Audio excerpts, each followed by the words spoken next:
साथियों नमस्कार, शिक्षा सलाह में आपका स्वागत है। मैं पंकज कुमार आप सबों का स्वागत करता हूं।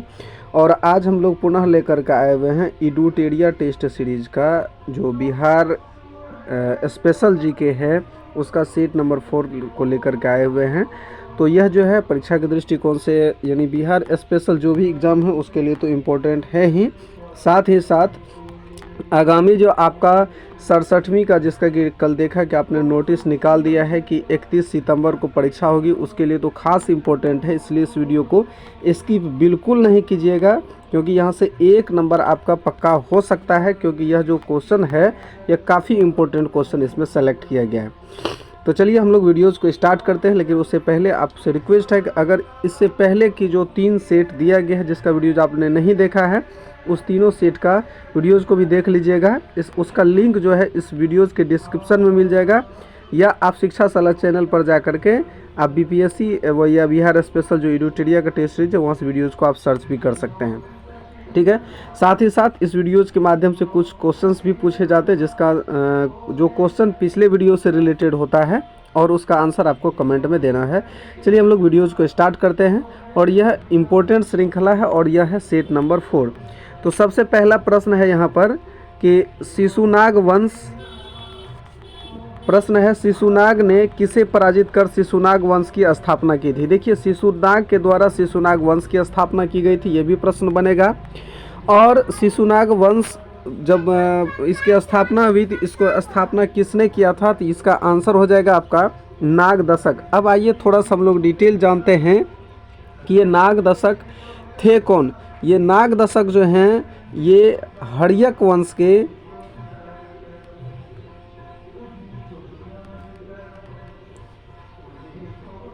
हर्यक वंश के संस्थापक रहे हैं। और यह जो नागदशक था, नागदशक जो था ये पुत्र था किस, मुंडा का पुत्र था, ये भी याद रखिएगा, ये मुंडा का पुत्र था। और 437 ईस्वी से लेकर के 413 ईसा पूर्व तक इन्होंने यहाँ पर शासन किया था। तो इतना यहाँ से याद रखिएगा। अगले प्रश्न की ओर हम लोग बढ़ते हैं। और अगला प्रश्न है पाटलिपुत्र को मगध की अस्थायी राजधानी के रूप में किसने स्थापित किया था। तो पाटलिपुत्र को कालाशोक ने किया था। एक बात और याद रखिएगा, कालाशोक को काक वर्ण के नाम से भी जाना जाता है। कालाशोक को काक वर्ण के नाम से भी जाना जाता है। और कालाशोक जो है यह शिशुनाग वंश का दूसरा शासक था, इसको भी याद रखिएगा। कालाशोक ये शिशुनाग वंश का दूसरा शासक था। और ये जो है इसके समय में एक बौद्ध संगीति यानी द्वितीय बौद्ध संगीति का आयोजन हुआ था, तो ये भी याद रखिएगा। अगले प्रश्न की ओर बढ़ते हैं हम लोग। अगला प्रश्न है बाणभट्ट द्वारा रचित हर्षचरित के अनुसार कालाशोक की हत्या चाकू मारकर किसने किया था। तो चाकू मार करके इसका हत्या जो किया था वह क्या था, महापद्मानंद ने चाकू मार करके हत्या कर दिया था। और यह से एक क्वेश्चन ये भी बन सकता है कि महापद्मानंद कौन था, तो ये नंद वंश का शासक था, इसको भी आप लोगों को याद रखना है। और यह महापद्मानंद जो है ये बिंदुसार का, याद रखिएगा, बिंदुसार का जो है वो परपोता था, ये भी याद रखना है। आगे हम लोग बढ़ते हैं। और अगला क्वेश्चन है अजातशत्रु ने किस राज्य के साथ युद्ध में पहली बार शिलाकंटक और रथ मुसल जैसे नवीन शस्त्रों का प्रयोग किया था। तो ये क्या था, वज्जी में। अगला है निम्न में कौन सा महाजनपद गणतंत्र था। तो गणतंत्र जो था वो आपका वज्जी ही गणतंत्र था। ऑप्शन नंबर सी इसका राइट आंसर हो जाएगा। अगले प्रश्न में बढ़ते हैं। आदि मानव के निवास के आरंभिक साक्ष्य बिहार में कहाँ मिले हैं। तो आदि मानव के निवास के जो साक्ष्य मिले हैं वो मिले हैं आपको मुंगेर और नालंदा में। इस प्रकार से इसका आंसर सही हो जाएगा। बिहार सहित पूर्वी भारत में आर्यों का आगमन कब हुआ था। तो आर्यों का आगमन हुआ था उत्तर वैदिक काल में, इतना आप लोगों को याद रखना है। और अगले प्रश्न की ओर हम लोग बढ़ते हैं। अगला प्रश्न है बिहार प्रांतीय किसान सभा की स्थापना किसके द्वारा किया गया था। तो देखिए, बिहार प्रांतीय किसान सभा की स्थापना, इसका तो आंसर जान देंगे, स्वामी सहजानंद सरस्वती के द्वारा किया गया था। ये कब किया गया था, इसको भी याद रख लीजिएगा, 1936 ईस्वी में। देखिए, क्वेश्चन को इसी तरह से पढ़िएगा तो ज़्यादा मज़ा आएगा कि कब किया गया था और किनके द्वारा किया गया। तो जैसे किनके द्वारा किया गया तो कब किया गया ये भी जानना जरूरी है। और कब किया गया तो किनके द्वारा किया गया ये भी जानना जरूरी है। ठीक है, इतना चीज़ को क्लियर रखिएगा। और आगे हम लोग बढ़ते हैं 9 नंबर, ईरानी यात्री अब्दुल लतीफ़ किस मुग़ल शासक के शासनकाल में आया था? तो अब्दुल लतीफ़ जो है ये अकबर के समय में आया था। ये आया था कब? जो है अकबर के समय में आया था, लगभग 1600 ईस्वी के आसपास आया था। तो इसको याद रखिएगा कि जब ब्रिटिश ईस्ट इंडिया कंपनी की स्थापना हुई थी उस समय ईरानी यात्री अब्दुल लतीफ़ जो वो मुग़ल शासक के शासनकाल में आया था, जबकि उस समय मुग़ल शासक अकबर था। अगले प्रश्न की ओर बढ़ते हैं, बिहार के किस उप नवाब की अफ़गानों ने हत्या कर दी थी? तो अफ़गान जो हत्या किया था वो क्या था? जैनुद्दीन हैबत जंग को। ठीक है, और अगले प्रश्न की ओर बढ़ते हैं। अगला प्रश्न है, बिहार में सोडे के व्यापार का एकाधिकार अंग्रेजों को किसने? देखिए ये क्वेश्चन इंपॉर्टेंट है, इसको थोड़ा सा हम लोग और ज़्यादा एनालिसिस करते हैं। वैसे तो सोडे के व्यापार का अधिकार अंग्रेज़ को दिया था मीर कासिम ने, और यहाँ पर मीर जाफ़र भी है, सॉरी ये मीर जाफ़र ने दिया था। कौन दिया था? मीर जाफ़र दिया था। बिहार में सोडे के व्यापार का एकाधिकार अंग्रेज़ को मीर जाफ़र दिया था। और मीर कासिम जो था ये कौन था? मीर कासिम दामाद था। ठीक है, याद रखिएगा, मीर कासिम जो है ये दामाद था मीर जाफ़र का। और सोडा जो है ये बहुत ही यहाँ बिहार में होता था, और इसका मतलब जो है बिहार में एक अच्छा खासा कहिए इसके खनन से निकाला जाता था, सोडे का उत्पादन होता था, और ये व्यापार में एकाधिकार दे दिया गया अंग्रेज को मीर जाफ़र के द्वारा। अगले प्रश्न की ओर बढ़ते हैं हम लोग। बक्सर के युद्ध में अंग्रेजी सेना का नेतृत्व किसने किया था? इसको भी याद रखना है। बक्सर के युद्ध में अंग्रेजी सेना का नेतृत्व तो ये हेक्टर मुनरो ने किया था। बक्सर युद्ध कब हुआ था इसको भी याद रखना जरूरी है। तो बक्सर युद्ध जो है 22-23 अक्टूबर को, याद रखना है, 22-23 अक्टूबर को हुआ था 1764 ईस्वी में। ये तो याद होगा ईस्वी, लेकिन डेट याद रखना जरूरी है, कई बार बीपीएससी की एग्जाम में क्रम पूछ लिया जाता है। और इसमें क्या हुआ था कि बंगाल का नवाब, अवध का नवाब और मुग़ल बादशाह, ये तीनों का जो संयुक्त सेना था, बंगाल के तरफ से मीर कासिम, अवध के तरफ से शुजा-उद-दौला, मुग़ल के तरफ से मोहम्मद शाह आलम जो द्वितीय था, इसका हार हो गया था। और इसके बाद एक तरह से कहिए कि जो ब्रिटिश सेना का नेतृत्व कर रहे थे रॉबर्ट मुनरो, उनकी जीत हुई थी। तो ये याद रखना है। अगले प्रश्न की ओर बढ़ते हैं। 1857 के विद्रोह में कहाँ के पुलिस जमादार हसन अली खां को फांसी की सज़ा दी थी? तो देखिए कहाँ के पुलिस जमादार थे ये पूछ रहा है। तो 1857 के विद्रोह में तिरहुत का एक पुलिस जमादार था जो हसन अली खां को फांसी दिया था। अगले प्रश्न में आते हैं, निम्न में से कौन सा व्यक्ति बिहार में होम रूल लीग से संबंधित नहीं है? तो होम रूल लीग से संबंधित नहीं है ये पूछ रहा है। तो यहाँ पर देखिए संबंधित कौन कौन है, कौन कौन नहीं है। तो यहाँ पर राजेंद्र प्रसाद ये इसमें शामिल नहीं है, तो ये आंसर हो जाएगा। और एक व्यक्ति थे जिसका नाम है राजकुमार शुक्ल, ये भी नहीं था शामिल। तो इस प्रकार से इनमें एक से अधिक हो जाएगा। मजरूल हक ये थे शामिल, और हुसैन अली खां ये शामिल थे। कह रहा है कौन नहीं थे? तो राजकुमार शुक्ल और राजेंद्र प्रसाद, इसका एक से अधिक आंसर हो जाएगा ई। अगले प्रश्न में आते हैं, अखिल भारतीय कांग्रेस का 37वां अधिवेशन। देखिए 37वां अधिवेशन बिहार में, सबसे पहले एक बात को जानिए कि 37वां अधिवेशन बिहार में नहीं हुआ था, ये अहमदाबाद गुजरात में हुआ था। यहाँ पर थोड़ा सा मिस्टेक है, 37वां बिहार में नहीं हुआ था, यह 37वां कहाँ हुआ था इसको भी याद रख लीजिएगा, अहमदाबाद में हुआ था, अहमदाबाद गुजरात में हुआ था। और इसके बाद ये यहाँ उस समय जो अध्यक्ष थे वो थे अजमल खां, तो ये भी याद रखिएगा, अजमल खां 37वां। लेकिन यहाँ पर पूछ रहा है कि बिहार में, तो बिहार में 38वां हुआ था। कौन हुआ था?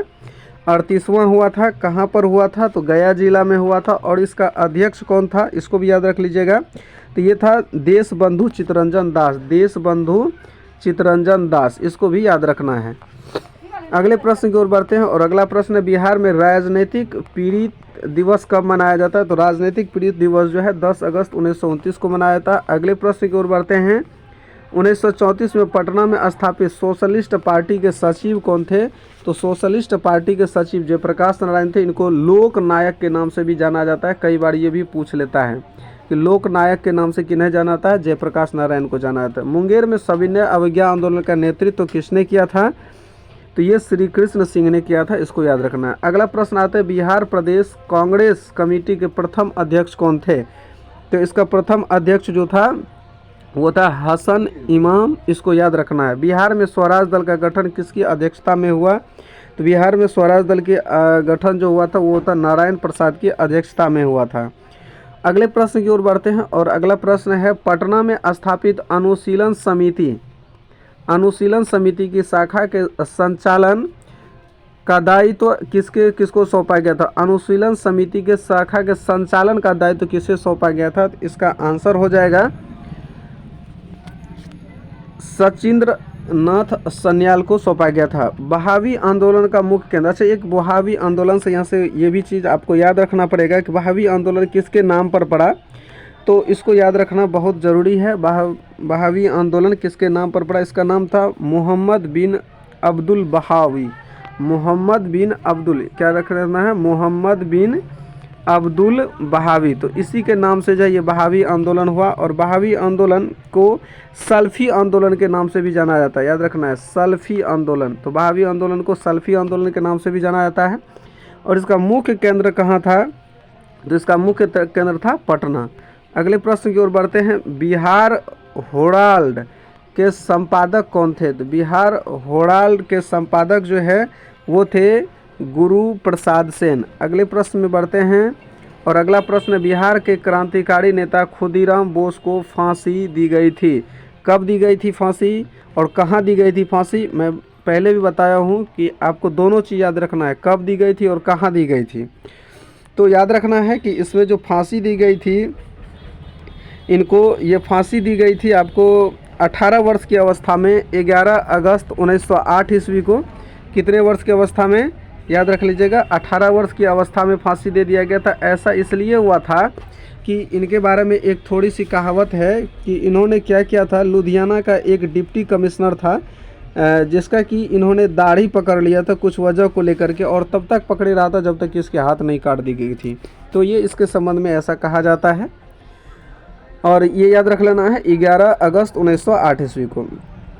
अगले प्रश्न की ओर बढ़ते हैं और अगला प्रश्न है किसकी अध्यक्षता में वर्ष 1937 में छात्रों की राजनीति में रुचि लेने भारतीय छात्र दिवस मनाया गया था? भारतीय छात्र दिवस मनाया गया था। ये रामवृक्ष बेनीपुरी ऐसे छात्र थे जिनको याद रखने के लिए जो है छात्र दिवस मनाया जाता है, और ये इनको कलम का जादूगर कहा जाता है। इस बात को भी याद रखिएगा, कलम का जादूगर, ठीक है, कलम का जादूगर रामवृक्ष बेनीपुरी को कहा जाता है, इसको याद रखिएगा। अगले प्रश्न की ओर बढ़ते हैं हम लोग और अगला प्रश्न है कि 11 अगस्त 1942 को पटना में हुए सचिवालय गोलीकांड, ठीक है, तो यहाँ से याद रख लेना है कि सचिवालय गोलीकांड कब हुआ था, इसको भी याद रखिएगा।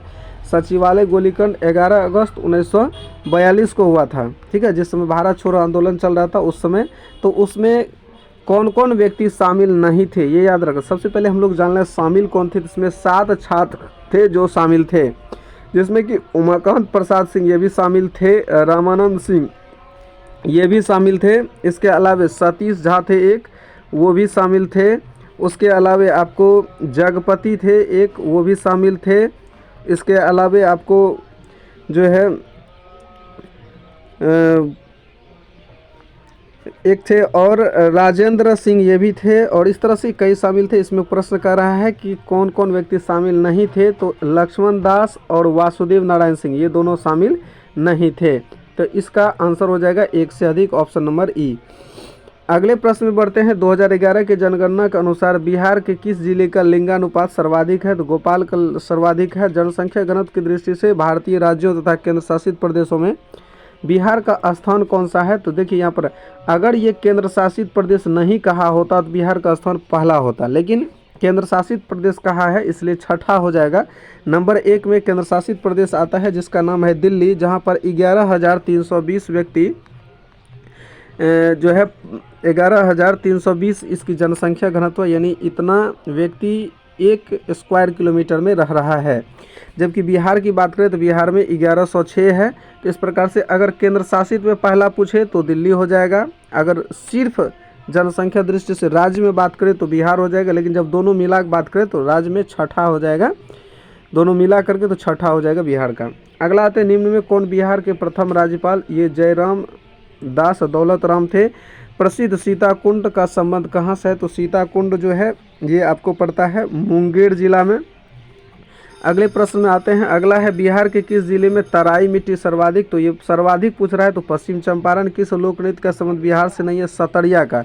सतरिया का जो संबंध है वो है असम से, ठीक है ना। ये असम का नृत्य है, इसको 8वां मुख्य नृत्य में घोषित किया गया है, राष्ट्रीय नृत्य में। अगला प्रश्न में आते हैं, रामधारी सिंह दिनकर का संबंध किस जिले से है? तो रामधारी सिंह दिनकर का जो संबंध रहा है वो रहा है बेगूसराय जिला से। मुख्यमंत्री कन्या विवाह योजना के अंतर्गत बिहार में लड़की के परिवार वालों को शादी के समय कितना दिया जाता है? 5,000 रुपया दिया जाता है। अगले प्रश्न में आते हैं, बिहार में जिला परिषद की कुल संख्या कितनी है? तो 38 जिला परिषद है। पटना नगर निगम की स्थापना कब हुई थी? पटना नगर निगम की स्थापना जो हुई थी वो हुई थी आपको 1952 ईस्वी में। अगला प्रश्न की ओर आते हैं और अगला प्रश्न है, संविधान के किस अनुच्छेद के तहत महाधिवक्ता को विधानसभा में बोलने की कार्यवाही में भाग लेने का अधिकार है? तो इसका जो आंसर हो जाएगा वो हो जाएगा अनुच्छेद 177 के तहत। अगला है कि राज्य विधानमंडल के अंग कौन होते हैं? तो राज्य विधानमंडल के जो अंग होते हैं यहाँ पर पूछ रहा है अंग। सबसे पहले विधानमंडल पर बात करें तो अनुच्छेद 168 में, याद रखिएगा, अनुच्छेद 168 में विधानमंडल की घोषणा की गई है, विधानमंडल की बात कही गई है। और पूछ रहा है यहाँ पर विधानमंडल के अंग कौन कौन होते हैं? तो राज्यपाल भी होते हैं, विधानसभा भी होते हैं, विधान परिषद भी होते हैं। इस प्रकार से इनमें एक से अधिक हो जाएगा। और तो यहाँ से 2-3 याद रखना है कि राज्य विधानमंडल का अंग कौन हो गए? तो अंग हो गए आपके, यहाँ से अंग पूछ रहा है, अंग कौन हो गए? तो राज्यपाल हो गया, विधानसभा हो गया, विधान परिषद। अच्छा, विधानमंडल कितने अनुच्छेद के तहत आता है? तो अनुच्छेद 168, ये भी याद रखना है। अगले प्रश्न में बढ़ते हैं और अगला प्रश्न है, राज्य उच्च न्यायालय के अंतर्गत अभिलेख न्यायालय का उल्लेख, अभिलेख न्यायालय का उल्लेख जो है वो अनुच्छेद 215 में किया गया है। बिहार विधान परिषद में सीटों की वर्तमान संख्या कितनी है? तो इसकी संख्या 75 है। विधान परिषद में पूछ रहा है 75, 75 हो जाएगा। अगला प्रश्न आता है, बिहार में श्री कृष्ण सिंह के नेतृत्व में मंत्रिमंडल का गठन कब हुआ था? तो श्री कृष्ण सिंह के नेतृत्व में गठन हुआ था 20 जुलाई 1937 को। राज्यपाल को शपथ कौन दिलाता है? राज्य के मुख्य न्यायाधीश, याद रखिएगा, राज्यपाल को दिलाता है राज्य के मुख्य न्यायाधीश। और सर्वोच्च न्यायालय का मुख्य न्यायाधीश जो है ये राष्ट्रपति को दिलाता है। तो ये चीज़ों को भी याद रखना है, ठीक है। राष्ट्रपति पूछेगा तो सर्वोच्च न्यायालय, राज्यपाल पूछेगा तो राज्य का यानी उच्च न्यायालय जो होता है। अगला है, ब्रह्मयोनी पहाड़ी बिहार के किस जिले से संबंधित है? तो ब्रह्मयोनी पहाड़ी जो है ये गया जिले से संबंधित है। और अगले प्रश्न की ओर आते हैं। अगला प्रश्न है 2021 में, क्वेश्चन है कि 2021 में कलरव महोत्सव का आयोजन किस अभयारण्य में किया गया था? तो कलरव महोत्सव जो हो जाएगा इसका आंसर हो जाएगा नागानकटी पक्षी अभयारण्य में किया गया था। प्रसिद्ध राजगीर रोपवे का निर्माण किस देश के सहयोग से किया गया है? तो इसका आंसर हो जाएगा जापान। अगले प्रश्न में आते हैं और अगला प्रश्न है, प्रसिद्ध तीर्थ स्थल थावे किस जिले में स्थित है? तो थावे जो है ये आपका हो जाएगा गोपालगंज में स्थित है। अगला प्रश्न, बिहार का सबसे लंबा राष्ट्रीय राजमार्ग NH-31 है। अगले प्रश्न में आते हैं, बिहार के सर्वप्रथम रेल परिवहन की शुरुआत कब हुई थी? देखिए, बिहार में, भारत में कहता तो 1853 हो जाता, लेकिन बिहार में कह रहा है तो बिहार में जो हुआ था रेल परिवहन वो 1860-62 के बीच हुआ था। अब ये भी क्वेश्चन पूछ लेगा कहाँ से कहाँ तक, तो याद रखिएगा पटना से कोलकाता। कहाँ से कहाँ? पटना से कोलकाता। अगला है, प्रधानमंत्री नरेंद्र मोदी द्वारा पटना मेट्रो प्रोजेक्ट का शिलान्यास कब किया गया? तो ये किया गया था 17 फरवरी 2019 को। और आज का लास्ट प्रश्न है, बिहार के कुल सीमावर्ती जिलों की संख्या कितनी है? ये 22 है।